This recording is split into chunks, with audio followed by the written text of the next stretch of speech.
Welcome back to developing your business plan for success. This is Rod Moore from Profit Minute. We're up to key number 6. This is going to be a really quick one because we've already largely touched on this anyway, but it's all about actually having a written plan for the year and then having what I call an MMAP, a map. Right?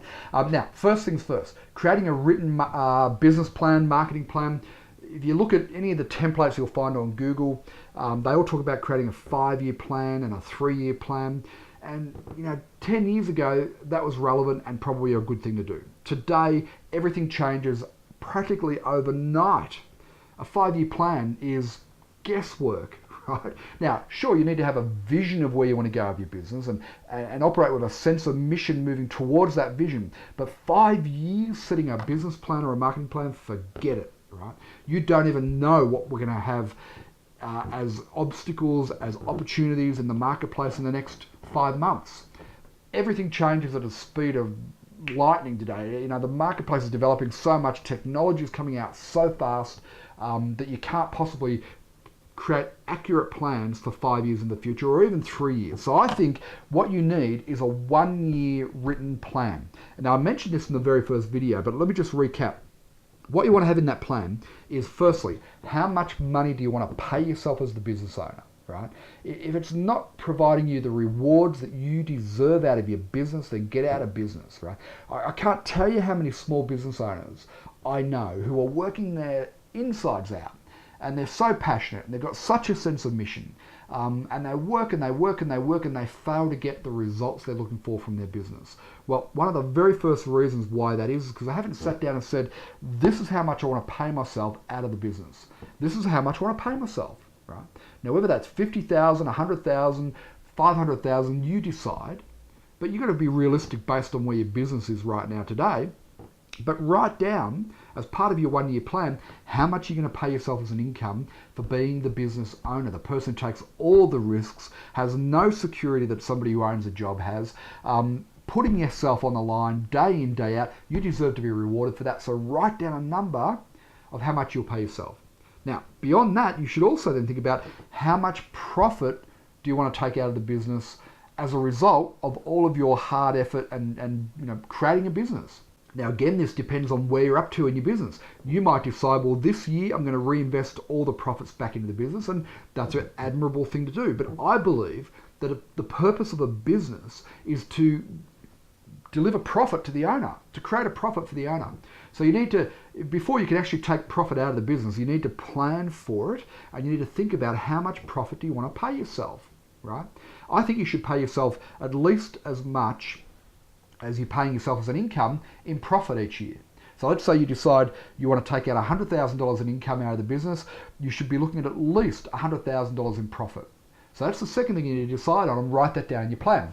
Now the third thing is, so let's say we take those two numbers, 100,000 income, $100,000 profit, that's $200,000, right, that you're going to take out of the business. Well, the third thing is, how much revenue do you need to do to create in your business to be able to achieve that $200,000 result that you're looking for? Now the answer is not $200,000 revenue. Obviously, there are costs, there's fixed costs, there's variable costs, there's costs of sales and fulfillment costs. You need to work out, if I'm going to take out $200,000 out of the business this year, you probably need to be doing $600,000 to $800,000 turnover, realistically, right? Depending on what sort of business you're in. If you're in a service business, it's probably a lot less, right? But if you have any sort of large overheads, like your retail outlet, or you've got staff, or you're investing in the development of a product, or you have manufacturing, or you're importing, there's costs associated with that. So you need to work out how much revenue you need to do in order for you to be able to take out the rewards that you want from the business. So that's the third thing. The fourth thing then, and this is really simple, all you need to do now is work out what do you need to do to create that level of revenue. Okay, what do you need to do? Well, let's start off by looking at this. What products and services are you going to sell? How many of them are you going to sell? How much are you going to sell them for? And how much profit will you make out of each sale of those products and services? That would be a good starting point. Now, I recommend that you have a handful of core products and services that you provide to the marketplace. Okay, a handful of them, half a dozen if you're a service business, and that you work out, well, I'm going to, my main product is, let's say it's a consulting package, right? and your retail, the value that you sell that at is $10,000. And so you work out, if I'm going to do $500,000 in turnover, then I probably need to sell 50 units of this product, right? And whatever the numbers are, you need to break it down.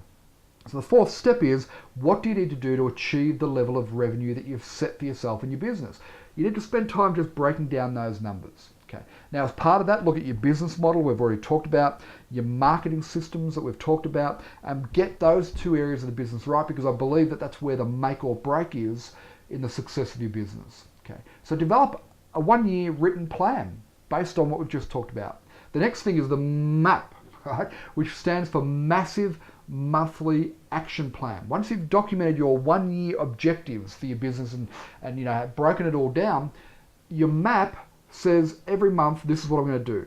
So at the beginning of each month, take a blank sheet of paper and brainstorm all of the things that you can do this month in your business to move your business forward to being able to achieve those objectives you've set for yourself for that 1 year. Okay. If you do that each month, map it out, and then take massive action on that plan and tick off everything you've put down there, if it still makes sense after you've gone through the month, then you'll move your business forward dramatically. Very few business owners do this because they get caught up in trying to find a client and delivering the service to the client, and then repeating that process, going back and forth between those two, and they just become overwhelmed and swamped, and they never break free. Right? And what I really want for you from this series of videos is that you get a sense that it's possible to take your business to the next level this year, to break free from all the limitations that you've currently got in your business, the constraints. You break free from those, and you actually start to make some progress this year. So develop a 1-year plan, and every month create a map for your success, a massive monthly action plan. And then just get out there and get it done. Now, the last key, we'll talk about how to keep yourself on track with your map. So I'll see you in the next video.